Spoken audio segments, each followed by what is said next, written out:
So there seems to be this really interesting core dilemma at the job of trying to teach people how to get ready for the future.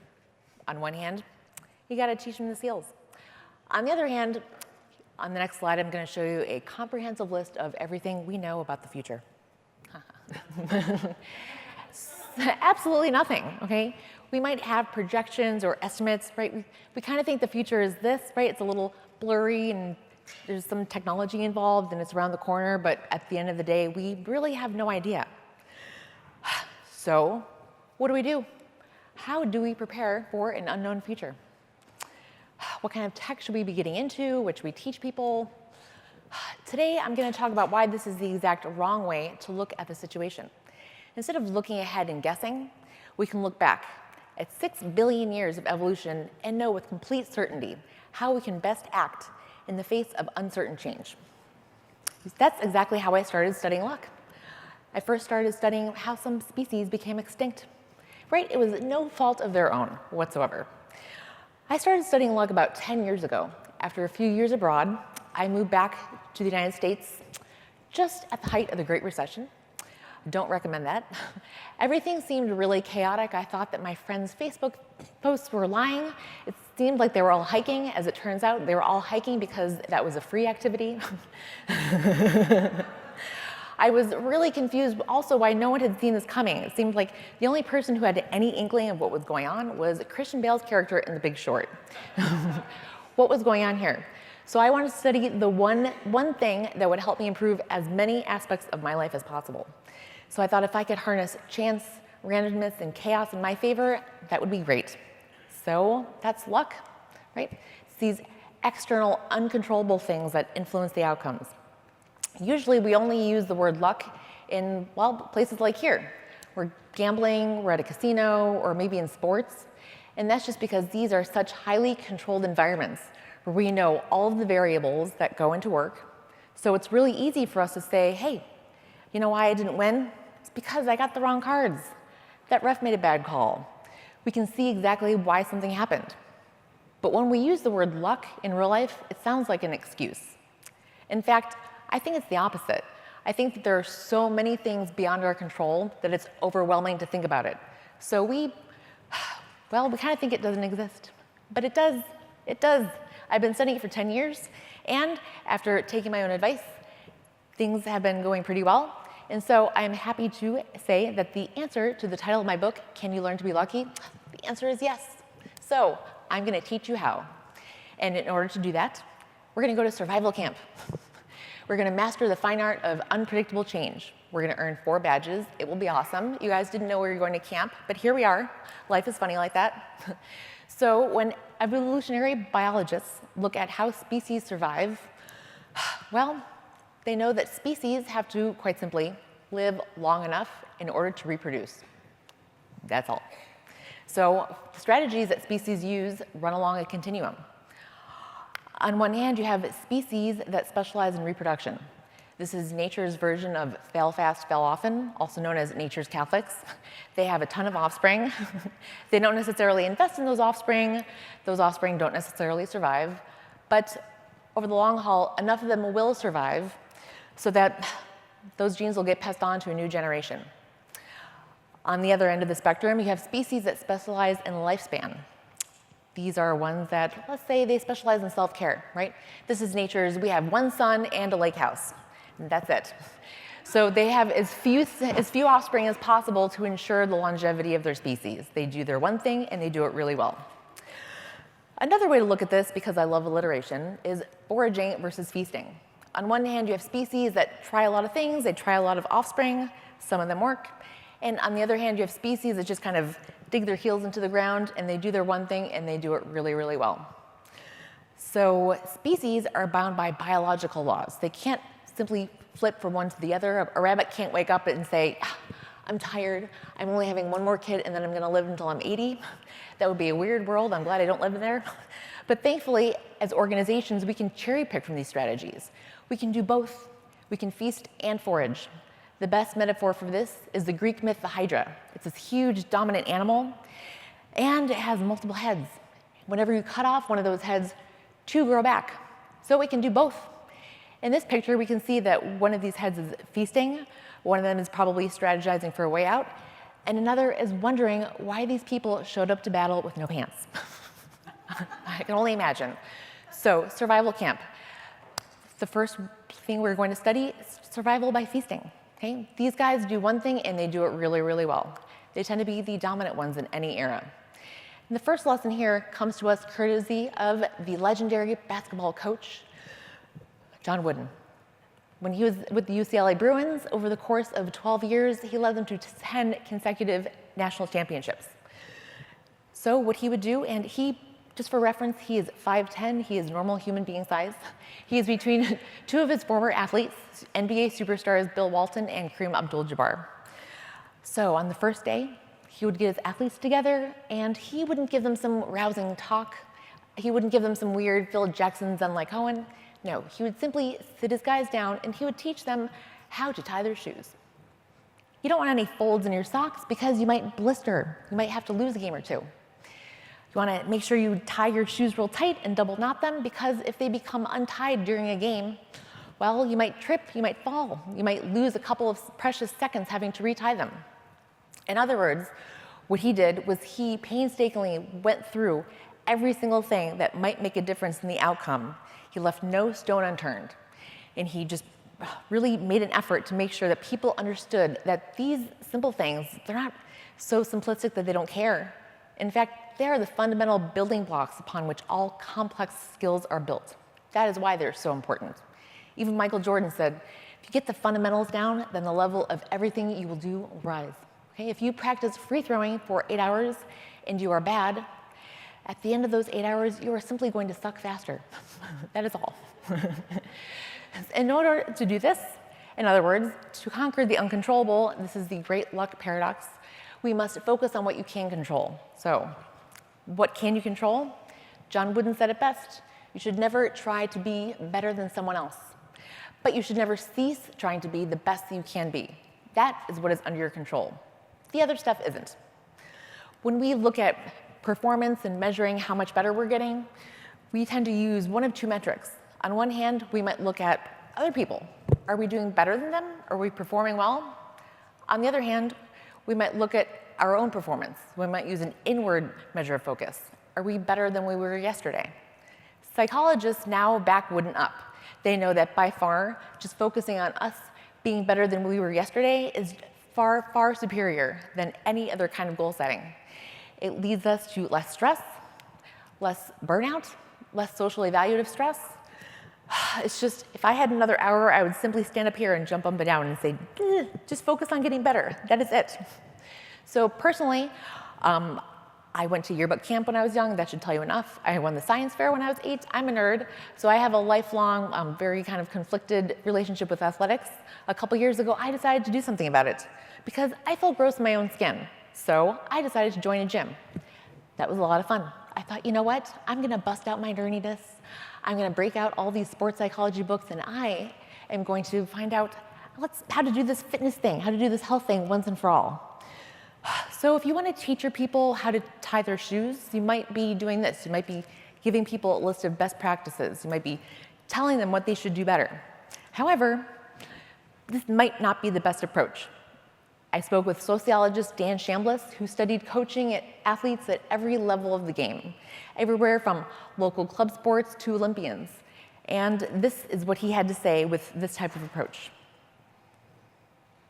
It comes off as sort of recommending that, you have a better attitude and have more discipline and things like that, which is all sort of true if you just look at individuals. But the fact is it almost all comes out in group settings. And you said in your email, how can somebody make a leap forward? Mm-hmm. How do you improve dramatically? And the quick answer is you start hanging out with better people. Start hanging out with better people. That's it. How to make a great leap forward. Mentoring, shadowing, apprenticing. This is not news, okay? This has been going on for hundreds of years. As it turns out, the world's greatest hack for self-control and motivation and good behavior change is conformity. If you want to make a great leap forward, just start hanging out with better people. We tend to do this the exact wrong way, especially as knowledge workers. The better that someone gets, the more we just silo them off, the more we don't give them a chance to shine. So, as luck would have it, after a couple years at my gym, we started getting a few new coaches. There was this great international team of athletes who were brought in for the CrossFit Games at a nearby gym. We had a few slots open for new coaches at my gym, and so a few of these people were brought in to coach. Amazing. The one on the left, Dave Charbonneau, had a great, amazing roster of success with some of his former athletes, so I decided to study with him. I wanted to hang out with better people. So for science, okay, this is for work. Just for work, I decided to hang out with him for a little bit. Just for work. It was very difficult, but I made it, and I'm here to tell you what happened. Okay, so the really, really cool thing about seeing this team practice together and seeing them train together was how much they just internalized this whole idea of mastery rewards. They were simply entirely focused on getting better. It was just what they did. People who specialize in mastery goals, because they burn out less, this actually ends up being a huge, huge predictor of who makes the elite levels of all kinds of sports. It's because they didn't compare, because they didn't see other people as standing in the way of their goals, that they were able to cheer each other on and just get happy when other people did well. This actually hacks our brain chemistry in a way. The more we see that there is an overlap between ourselves and someone else's identity, the happier we get. This is a phenomenon known as vicarious rewards. Well, why is this? Why do we get happier? Because the great teams know this. However, they didn't know how special this was. Okay, we used to be a really competitive gym. We just saw other people, if they got better, that was bad. This is why you can't ask your good people why they're really good. You don't even recognize the stuff you're really good at because it comes easy to you.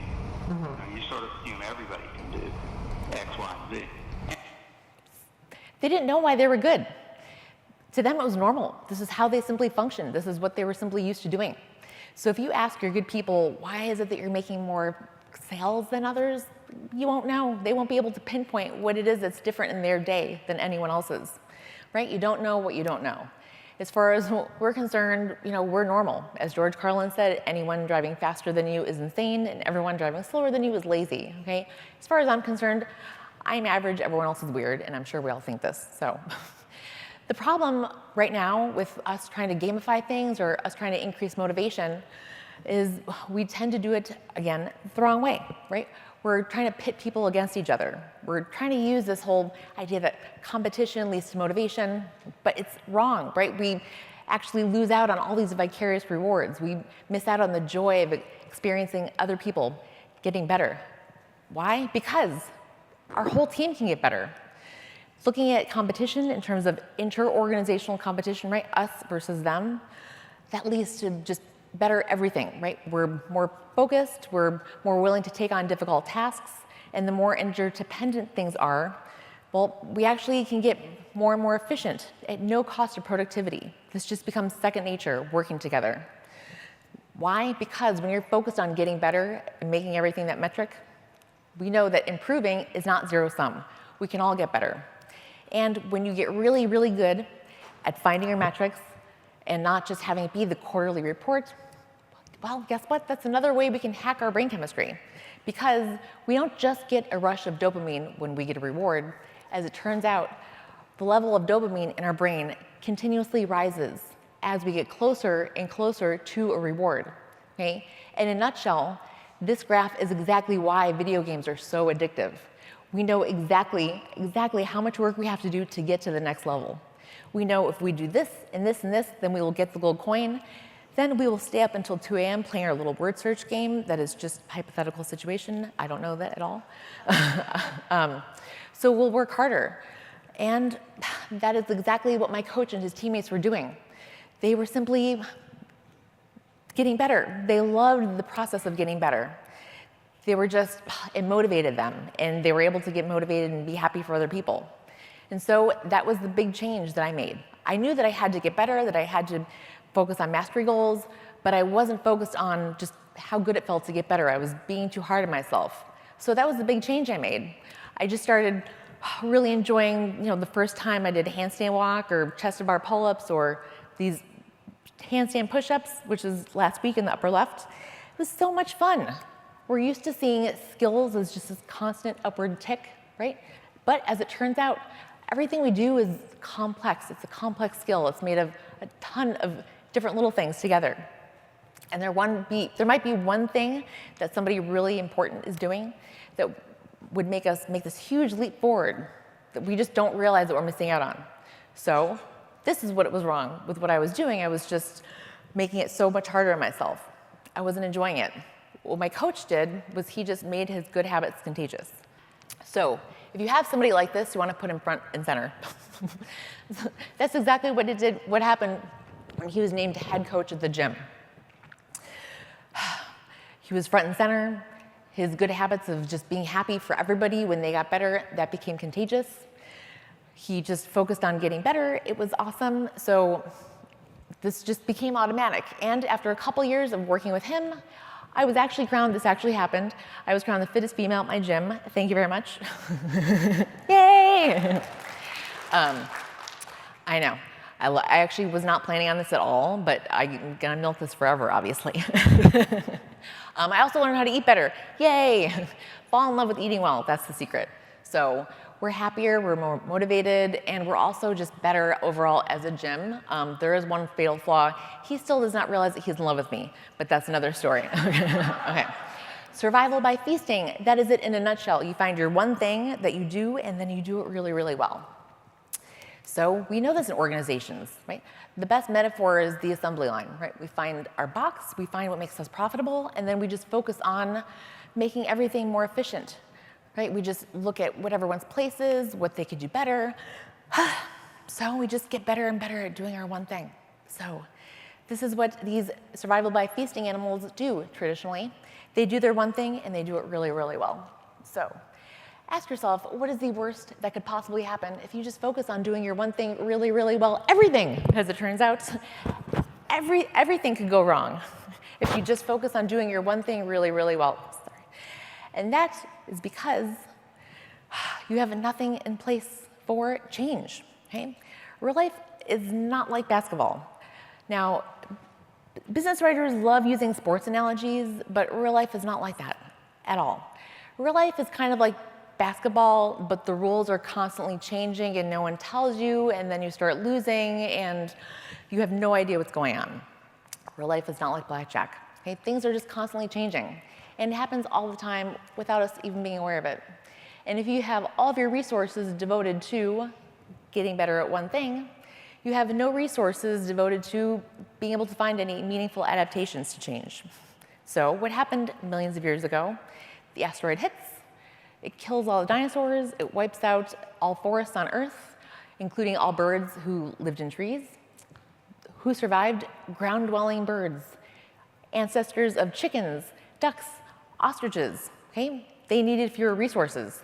They were able to reproduce faster. They were able to find a new niche, right? They adapted faster. What does this mean? This means in times of extreme environmental uncertainty, chickens will actually beat triceratops. Okay? This is not some weird analogy. This is actually what happened, and this is why we can go and eat chicken, but we can't go to Jurassic Park. That makes me very sad. So that means that in order to survive over the long term, we have to learn from the chicken just as much as the dinosaur. So, second half of survival camp. We need this because luck exists. It's all this external stuff that we can't control. And any kind of calamity could come up any day. It could be political. We're due for another recession, I hate to say that. It could be something that's political that happens on the other side of the world that we are somehow affected by because everything is so interdependent nowadays. It could be something that some kids are developing right now in Texas that is going to put me out of a job in 10 years. I don't know who they are. I would track them down if I knew, but I don't know who they are. So that's going to happen someday. So this is the problem with assembly line thinking. When we're just focused on doing our one thing really, really well, it's really fragile. Any little kink in the system could just throw everything off. And that is exactly what happens with organizations that go extinct. I'm sure you've heard the story before. Blockbuster, they existed at one point. Analysts estimate that at one point they were earning 70% of their income from late fees, okay? Something that no one actually wanted to pay. In 1997, Reed Hastings took out Apollo 13. He returned it a little bit late, and he had to pay $40 in late fees. He hated those late fees so much that the next year he started Netflix. That's how much people hated paying them the late fees that they were completely dependent on. So as it turns out, a lot of people hated late fees. They were willing to deal with the post office on a regular basis to avoid them.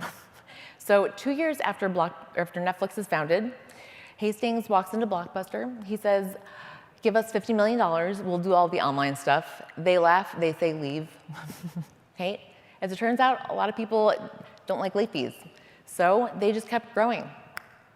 2 years later, Blockbuster posts a $1.6 billion with a B loss. Netflix, meanwhile, posts a $6.5 million profit, like their first ever. So this trend just keeps happening, okay? People don't like late fees. People are willing to put up with the post office and that with no late fees for a wider selection. So they go into a tailspin. Blockbuster brings in 7-Eleven executives. They try to push candy and soda. Eventually they say, you know what, maybe we should do this whole online thing. Maybe we should get rid of late fees. Executives say, nope, it's not profitable. It's not part of the assembly line. They fall further into a tailspin. And today, there is one Blockbuster in Oregon, which as far as I'm concerned means that it just doesn't exist. And Netflix is being nominated for Oscars. So, in other words, when you are too focused on your one box, on whatever it is that you think your organization's goals are, you're not focused on the fact that, you know what, the rules change at any time. So here, this is Blockbuster, okay? Those are the late fees. It's looking for its late fees. Good boy. Oh, there we go. Late fees. And here we have DVDs by mail. And here we have online streaming. Okay, so,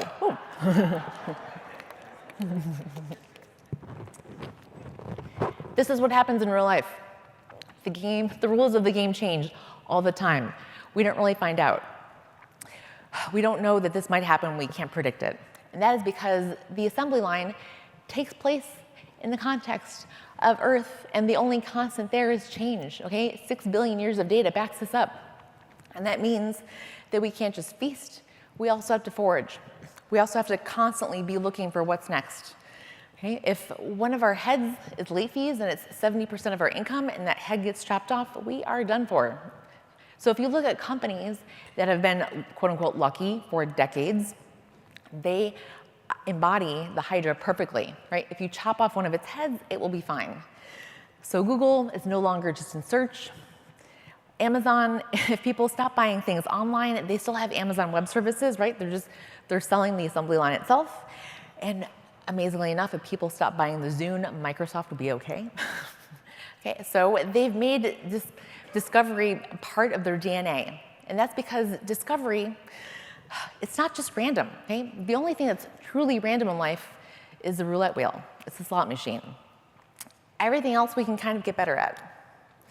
So how do we prepare for an unknown future? Well, we accept this fact. We accept the fact that things are going to change. We learn how to adapt.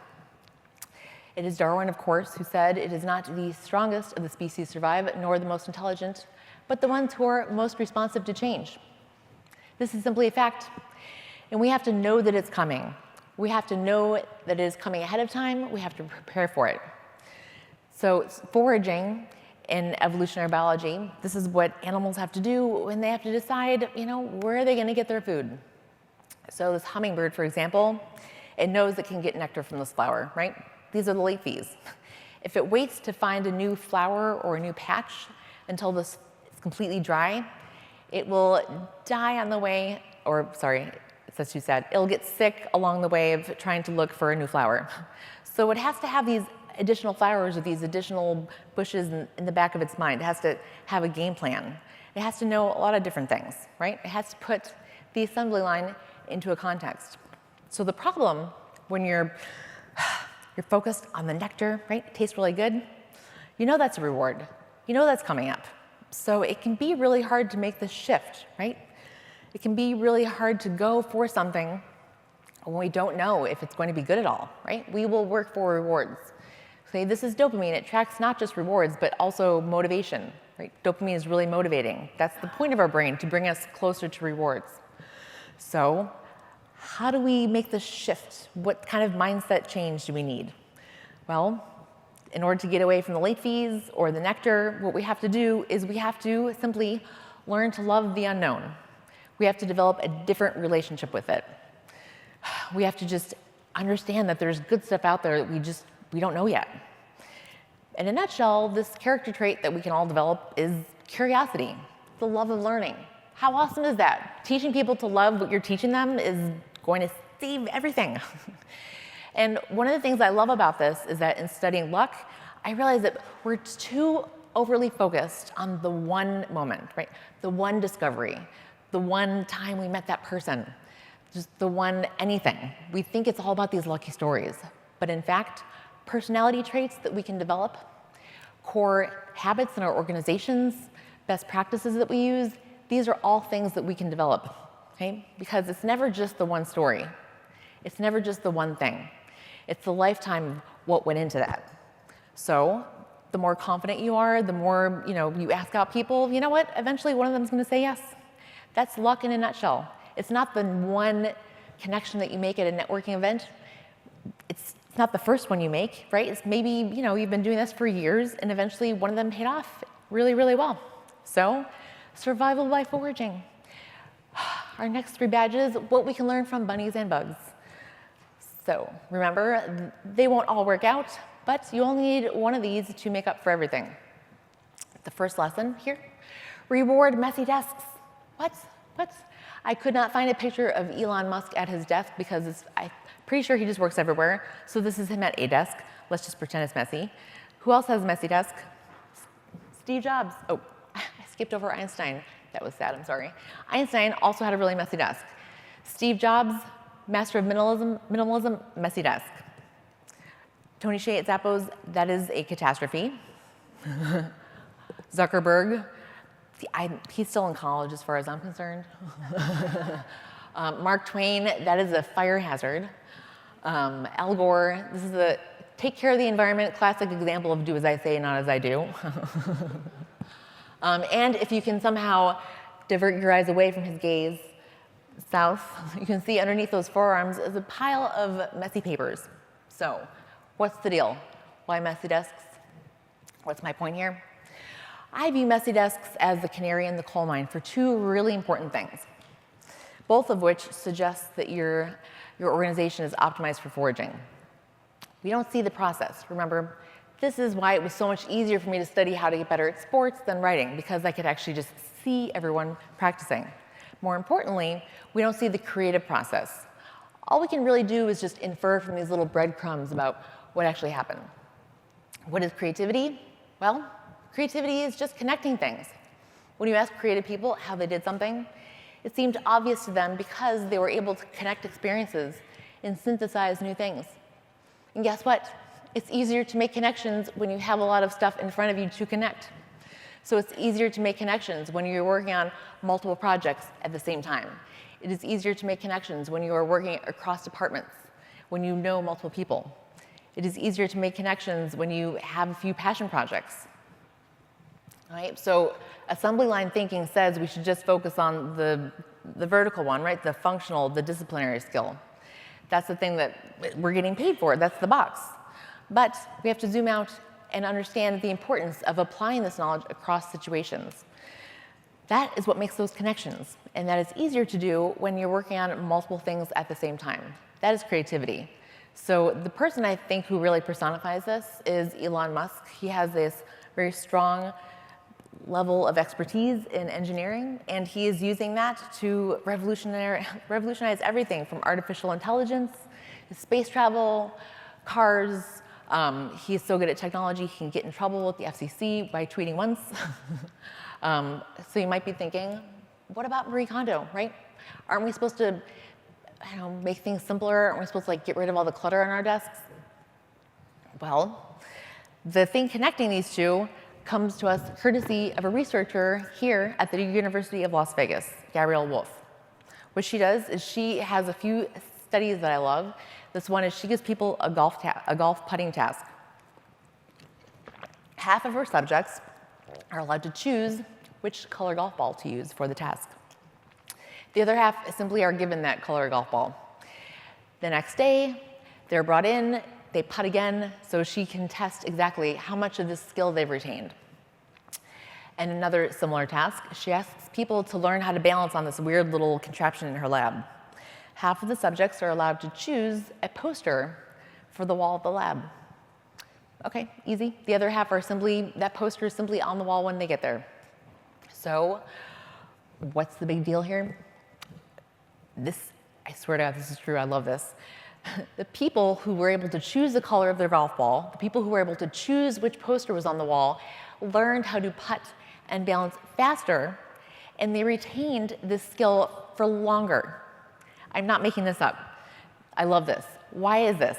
This is because this small choice increased people's sense of ownership or autonomy over the task that much more. It released a little bit more dopamine. It gave people that much more motivation. So, if the choice of a poster can speed up learning and make people feel that much more ownership over whatever it is that they're doing, just think about all of the free choices you can give your people that will help them learn faster, okay? Say you're stuck with the schedule or whatever it is. Honestly, what kind of Danish do you want? Okay, research suggests that that would actually help them be a little bit more incentivized or a little bit, I don't know, just more into whatever it is that they're doing. That would make them feel like it's that much more their own. So you might think, oh, you know what? You know who gets too many choices? That star coder. You know, he gets to just kind of stroll in jeans at noon, and they let him do this because he ends up coming up with the answer somehow. Well, research suggests we have this backwards, okay? Maybe it's easier for him to come up with the right answer because he's just able to kind of stroll in there and feel comfortable in his own jeans and do things at his own pace. You might be thinking, this could be tragic. What on earth could happen to our organization if we start letting everybody show up at noon with a messy desk and wear jeans? Well, my friends, history suggests that, in fact, your company will not tumble. It will, in fact, just be worth billions of dollars someday. So, survival camp. The next badge we're going to get, encourage smoking. Hear me out. Nicotine, you know what? It kind of makes you look cool, right? Nicotine is a stimulant. Maybe you can just read a lot of poetry at once. Who knows? Maybe I just wanted to put up a picture of John Hamm. Can't fault a girl. It makes you look cool. Okay. Elon Musk, whatever. It's Elon Musk. But think about what smokers do on a daily basis. A few times a day, they stop whatever it is that they're doing, and they go outside, and they have conversations with random people. Random people, it cuts across hierarchies, age lines, areas, departments, whatever, okay? The only thing they have in common is a love of nicotine. And as a result, smokers end up having some of the most diverse networks in organizations. People are our greatest source of information, okay? They're the world's best knowledge management software. We know so much, and it just makes so much sense, okay? So Google, for one, they do this all the time. They don't want their people to be very far away from food at any point, okay? If there are 10 people lined up for vegetables, just imagine how many people would be lined up if they were giving something away that people actually wanted to eat. Okay, so where else can we encourage interactions? Lunch tables, okay? If you have less seating, actually, people will just have to talk to each other more. If you see somebody hiding out in the corner of a table, guess what? You can always take away the corners. It's actually better to have less seating and make people talk to each other than to give all these spaces where people can just kind of hide out when they're eating. What else do people love? People love coffee. Okay, we will travel for coffee. So what we can do is, if you have coffee pots on every floor, every department, you can just take away coffee pots from every other floor. What does this do? Well, half of the people will have to travel to a different department to get coffee. and half of the people will have to welcome people from other departments in to get coffee. So here we go. This is like the smoking picture, but inside. So the real lesson here is foster interactions as much as possible. As much as possible. Cannot stress this enough. Steve Jobs, famously, when he wanted to redesign the headquarters of Pixar, he wanted to make it look like this and have as few entrances and exits as possible. He also wanted to have as few bathrooms as possible to encourage interactions. Oops, sorry. Personally, if there was only one ladies' room in this bathroom, I would never use it. Okay, and research backs me up. Okay, in a recent study by the Harvard School of Public Health, they found that offices with more green spaces had a better quality. They had more oxygen in the air. They had fewer CO2, and as a result, workers in spaces like this with lots of green spaces scored higher on these tests of cognitive skill. Air quality affects the way we think. It seems so silly and obvious to say this, but yes, as many green spaces as possible. That's what we should be doing, right? You're giving your introverts here a place where they can feel comfortable. If you only have a happy hour or a basketball team, guess who is being encouraged to interact? People who only like those interests. We need input. We need people to socialize who come from every kind of background, who have every sort of interest, every personality type in an organization. We want all those people to feel like there's a place where they can be themselves and they can fit in and they can belong in the organization. That will increase your sense of social cohesion.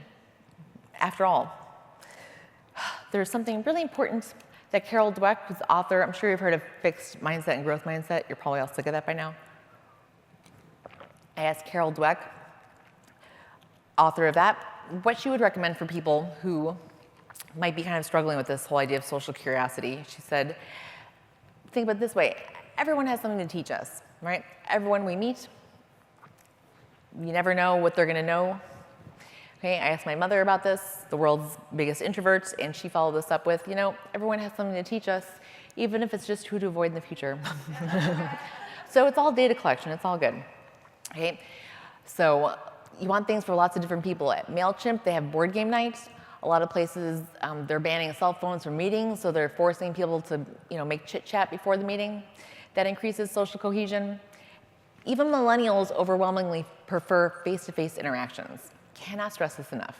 So another one of my favorite studies just came out a few months ago. As a result of this, the researcher said that he would never again pay thousands of dollars for some consultant to come in and do these trust-building exercises with groups. Why is that? He said he found something that is so much cheaper that does the job so much faster. I'm not making this up. Video games. Okay? He put video game consoles around an office. And what you had people come in who liked these different games, and then you had them, they just enjoyed it. They took a couple minutes out, and they ended up getting to know different people in their organization faster. Another reason this is so important is because no matter how good your diversity programs are, people in management are always going to be segregated along age lines. Okay? We are not promoting the 22-year-old, but we need spaces for these intergenerational interactions to take place. We can't just rely on mentor-mentee relationships where communication might seem stilted, it might seem overly official, because people aren't going to feel like they can just comfortably say whatever they want. You can't have a casual conversation. Just imagine if they had video games in Blockbuster and the management was actually able to talk to younger people and realize how important that whole online thing really was. So, survival camp. Last thing, host barbecue, ask for beer. Why is this?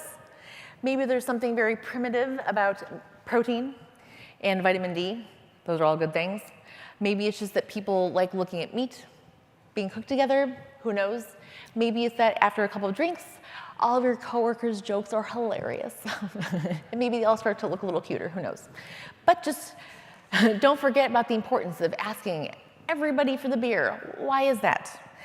When we task 2 people with bringing the beer, you're going to get Coors, maybe Sam Adams, maybe some Heineken, maybe someone will get some Guinness, right? But if everyone brings beer and everyone knows that everyone else is going to bring beer, magic starts to happen. People start branching out, right? They go to these microbrews. They start getting beers that are imported from countries that they don't really know where they are. We start going to places where, they buy things from Oregon. They buy things in big bottles. They buy things that are maybe made in small batches. They're incentivized to do this because they know everyone else is going to bring beer, so I'm going to bring something different. You know what? If no one likes it, it's okay. It's just a beer, At least we'll have more information. We'll have data about what beer to not buy in the future. What are we doing here? Think about kids. If you want to teach them how to play baseball, you do not put them directly on the pitcher's mound, or you do not put them directly in line of an actual ball because they will just get stitches and trauma. Instead, you make it easy for them. You bring the ball right up to them. If you want kids to get interested in music, you give them a plastic tube and you just tell them to blow and wiggle their fingers. Boom, they think they're Mozart. They're going to be more incentivized and more motivated. They're going to be more curious about making music in the future. Okay? Don't teach them how to stretch canvases. No, you give them a big cylinder of orange wax and you teach them to do this, and they love it. So, in asking people to bring the beer, this is like that. It's scaffolding. We're encouraging idea generation from everybody in a really, really low-risk way. Because the creative people know it's never the first idea, it's never the second idea, it's usually like the 70th idea with a little bit of the third idea and then something else that you heard on TV a couple weeks ago, right? That's the mix that you need that ends up really taking off. And the only way we can do this is by releasing the brakes, by releasing our inhibitions. And what is that called when we release the inhibitions of our behavior? That is confidence. That is confidence in a nutshell. So we are building creative confidence in everybody. Why? Because it's the accountant who maybe has an interest in death metal, who has other friends. Well, he's putting connections together in a different way. So his ideas are going to be just as important as the design teams, and that's going to be just as important as the people in HR. So just think, if you get all this creativity coming from all these different areas in your organizations, your ideas will be that much richer. And we know, it is never just the one little thing, it's never just the one idea, it's everything that goes into it. If you have 1,000 different ideas from 1,000 different people, you know what? Eventually, one of them has to be good. And if you're doing this all in a really low-risk way that makes people motivated, that incentivizes them, good things will happen, okay? Thomas Edison, okay, he did not try once and say, you know what, this whole light bulb thing, it just didn't pan out. He tried so many different ways, and he didn't invent the light bulb, by the way. What he really did was he found which filament wouldn't burn out quickly. He just tried filament after filament. It was a very low-risk way that he'd make this work. And he just kept going until it did. And that is because discovery, these great ideas, it's not the roulette wheel. It's something that we can build, right? So there's a skill to it. There's a pattern to where all these good things come from. There's so much lying underneath the surface. So where does this come from? These good ideas, all those companies that I showed, right? Google, Apple, whatever, they all have a long, rich history of culture of experimenting. So by constantly getting good ideas from people, what are they doing? They're constantly increasing their potential good luck. Constantly. All in a really low-risk way. Okay? There is nothing bad that could possibly come of this, except for the fact that we might not see exactly where it's leading in the future. But all you need is one good idea, and it'll pay for itself. So, to backtrack, survival camp. Okay? This is the important stuff. Rewarding messy desks, smoking, barbecue. What does this mean? Rewarding messy desks. We are learning and teaching people how to connect ideas. When we are encouraging smoking, what are we really doing? We are teaching people how to connect people. And when we are hosting barbecue and asking for beer, what are we doing? Well, we are encouraging everybody to come up with ideas. So we're just doing a lot, we're creating a lot. This is the essence of foraging. Not all of these ideas will work, but you know what? That is what keeps us alive in the long term. And that is what we need. And when I was getting all the photos ready for the second half of the presentation, it hit me. Every single photo I was using was from a startup. Okay? What does that mean? That means that startups all have similar genesis stories for a reason. Okay? We have perfected the art, we have perfected the environment where good luck actually comes into being. This is how people come together, and this is how people they're all incentivized, they're all motivated, and they're all making connections, and eventually they find something that is greater than the sum of themselves. Look at startups. That's it in a nutshell. What happens? Well, companies start out like this. We all start out, we're kind of foraging and we're looking for good ideas, and then eventually we find the thing that works, right? We find our box at the end of the assembly line. And over time, well, we move into feast mode, right? We just want to make the assembly line more and more efficient. So we start chipping away at everything that is not cost effective to the assembly line. Okay?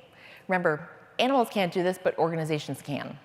So organizations, we move from foraging to feasting, and then that's it. So, right, we're not working in a startup anymore, we're working in a grown-up company where we have all these rules. We're working on the assembly line. But guess what? The assembly line is incredibly fragile. So it is contingent upon us to remember that this takes place in context, and the context is constant change. So we need to integrate those back. We need to fall in love with getting better. Okay? So the first half was just being motivated by rewards, getting just motivated by good things that are going to happen. So we learn how to apply that idea of learning to foraging. What do? Well, we're encouraging curiosity. We're putting our most curious, most creative people in the center. So we're encouraging this, not just a top-down culture of teaching other people, but we're encouraging good ideas, good habits to spread. And that is how you can never stop hunting. So the one thing that we should be optimized for is constant change, adaptation. Okay? So this is your lesson. Okay? When you go out, this is how you can learn to be lucky. What we do is we approach the unknown and find its rewards. That is luck in a nutshell. Okay? There's good stuff out there. You just don't know it yet. Take your eyes off the assembly line. Don't forget the dog in the cups. And my coach. Okay. Why? Because this is the stuff of life. There we go. Life finds a way. There we go. So thank you very much. If you want to get in touch with me, here's how you do it.